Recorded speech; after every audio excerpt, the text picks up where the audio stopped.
যি ধৰণে আমি আশা কৰিছিলোঁ সেইদৰে জুবিন গাৰ্গৰ যি ঘটনা লৈ যি SIT ইনভেষ্টিগেশ্যন কৰি আছে, ইয়াক প্ৰত্যাহ্বান জনাই এজন একিউজ শ্যামকানু মহন্তই সুপ্ৰিম কোৰ্টত আবেদন কৰিছে। এই আবেদনখন আৰ্টিকেল 32 কনষ্টিটিউশ্যন অফ ইণ্ডিয়াত আণ্ডাৰত ফাইল কৰা হৈছে সুপ্ৰিম কোৰ্টত। বেচিকেলি আপুনি কি হয়, সুপ্ৰিম কোৰ্টত যদি আপুনি দেখুৱাব পাৰে যে আপোনাৰ মৌলিক অধিকাৰ ভংগ হৈছে, but there is a violation of fundamental rights or for enforcement of fundamental rights, আপুনি সুপ্ৰিম কোৰ্টলৈ ডাইৰেক্টলি যাব পাৰে। নহ'লে কি হয়, আপুনি নিম্নতম আদালতত প্ৰথমতে যাব লাগিব, তাৰপিছত হাইকোৰ্ট, তাৰপিছত সুপ্ৰিম কোৰ্ট, এটা দীঘলীয়া প্ৰক্ৰিয়া। কিন্তু ফাণ্ডামেণ্টেল ৰাইট যদি আপুনি ভায়লেট কৰা হয়, তেতিয়াহ'লে আপুনি হাইকোৰ্টলৈও আহিব পাৰে। কিন্তু এই আবেদনখন সুপ্ৰিম কোৰ্টত কিয় কৰিলে, তাতে যথেষ্ট জাষ্টিফিকেশ্যন এই আবেদনখনত দিয়া হৈছে। আজি ধৰক এটা বহুতে আলোচনা কৰি আছে যে SIT কিবা ভুলৰ কাৰণে বা SITয়ে কিবা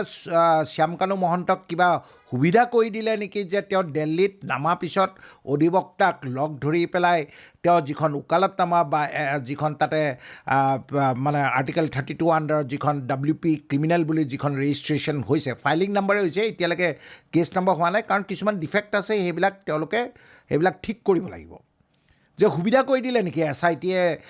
পিটিশ্যনখন বা এফিডেভিটখন ফাইল কৰিবৰ কাৰণে শ্যামকানু মহন্তক, কিন্তু সেইটো কথা সত্য নহয়।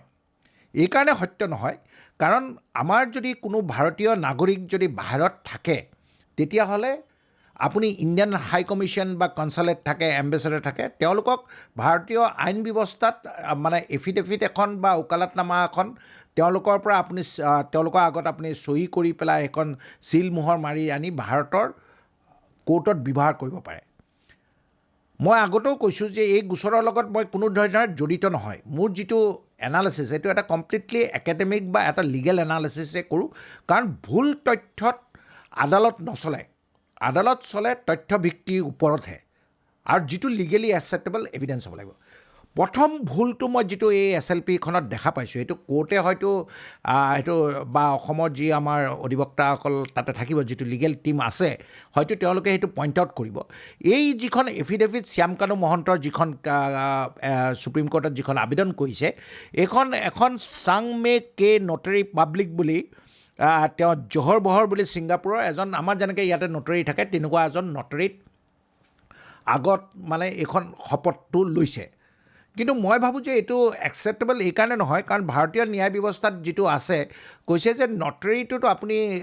মানে যদি ফৰেইন কাণ্ট্ৰিত ল'ব লগা হয়, তেতিয়াহ'লে অকল কনচালেট জেনেৰেল বা এম্বেচেডৰ আছে। এইটো এটা টেকনিকেল ডিফেক্ট আছে, এইটো হয়তো তেওঁলোকে যেতিয়ালৈকে কেছ ৰেজিষ্ট্ৰেশ্যন হ'ব, এইটো এফিডেভিটখন একচেপ্ট নহ'ব পাৰে, বা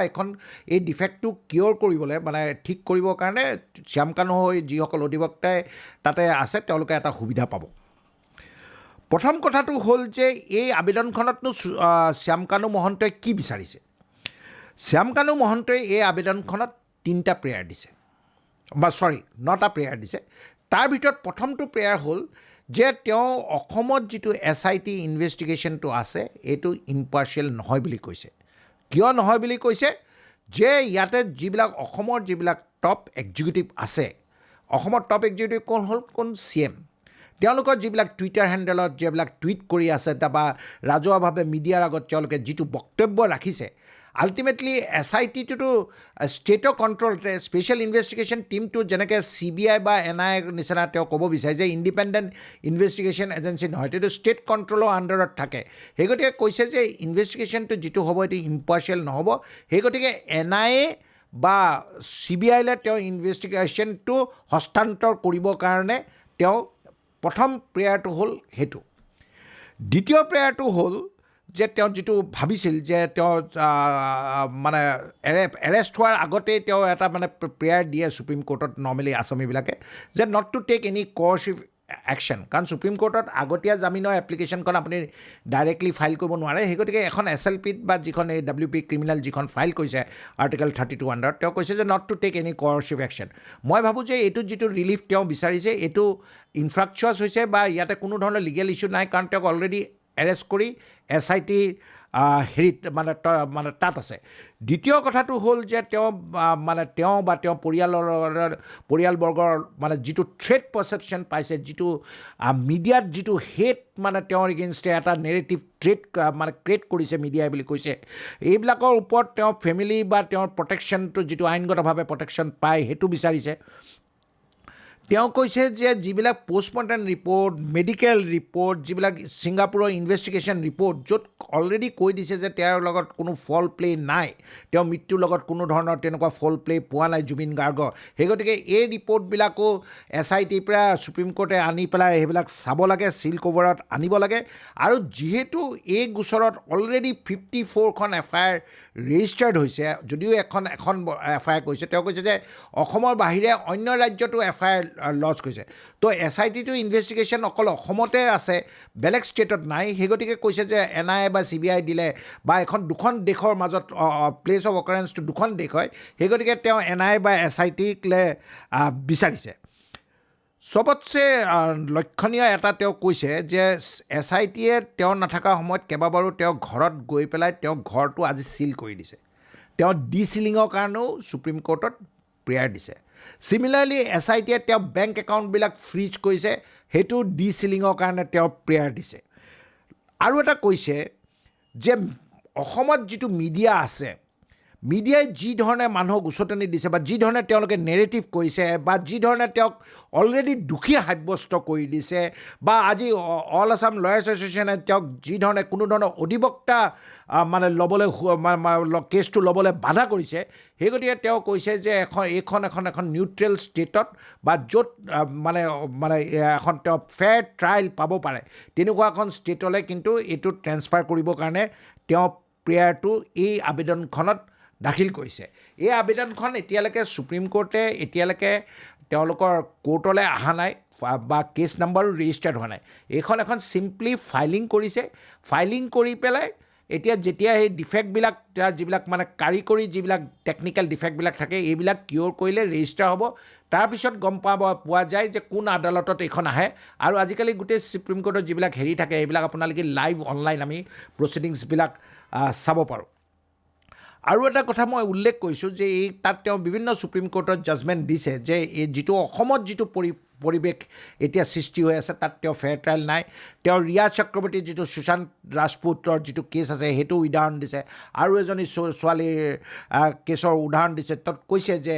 এনেকুৱা ধৰণৰ পৰিস্থিতিত তেওঁ মৌলিক অধিকাৰ আৰ্টিকল 21 and 22 কনষ্টিটিউশ্যনৰ তেওঁৰ ইয়াতে ভায়লেশ্যন হোৱা বুলি তেওঁ এইটো উদাহৰণ দিছে আৰু অসমৰ ক্ষেত্ৰত বিভিন্ন মব লিঞ্চিঙৰ কেছত যেনেকৈ মানুহক উলিয়াই মাৰে সেইবিলাকৰো উদাহৰণ দিছে তেওঁ ভাবিছে যে ইয়াতে মব লিঞ্চিং হ'ব পাৰে নীল অভিৰ কেছ কৈছে বিভিন্ন তেওঁলোকে উদাহৰণ তেওঁ কেছবিলাকৰ দিছে CMৰ যিটো টুইটাৰ মেছেজ আছে য'ত অল FIRs একেটা কৰিব লাগে সেইটো গাঁঠি দিছে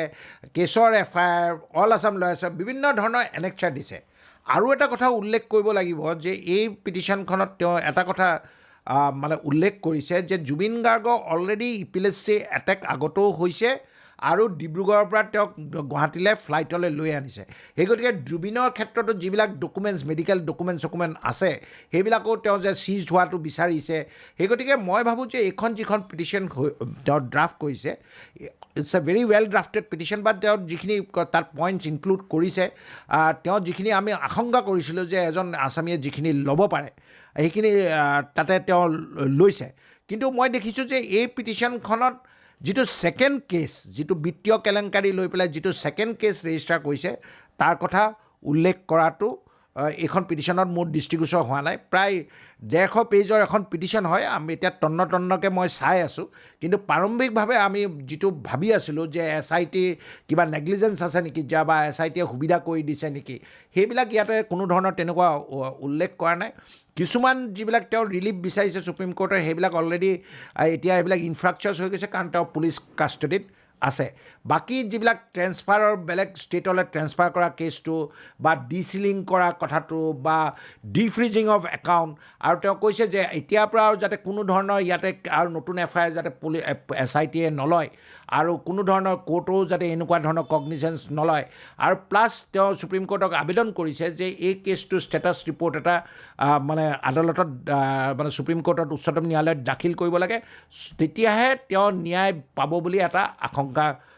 কৰিছে আৰু মই ভাবোঁ যে আমি ইয়াৰ ওপৰত আৰু মন্তব্য এইকাৰণে দিয়া উচিত নহয় কাৰণ আদালতৰ এতিয়ালৈকে এইটোৰ ওপৰত একো বিবেচনা বা একো ধৰণৰ অৰ্ডাৰ হোৱাই নাই কিন্তু তেওঁ মিডিয়াৰ ওপৰত যথেষ্ট ক্ষোভ দেখা গৈছে তেওঁ কৈছে যে ভিলিফিকেশ্যন অফ মি যিটো তেওঁ নেৰেটিভ মিডিয়াই ট্ৰেড কৰিছে বা তেওঁলোকে যিটো উচতনমূলক যিবিলাক কথা কৈছে তেওঁৰ জীৱনৰ প্ৰতি আশংকা আহি গৈছে বা তেওঁৰ ইয়াত কোনো ধৰণৰ ন্যায় নাপাব বুলি তেওঁ আশংকা কৰিছে আৰু সেই গতিকে কেছটো ইয়াৰ পৰা অসমৰ পৰা ট্ৰেন্সফাৰ কৰি লৈ যাব লাগে বুলি তেওঁ এই পিটিশ্যনখনত স্পষ্টভাৱে উল্লেখ কৰিছে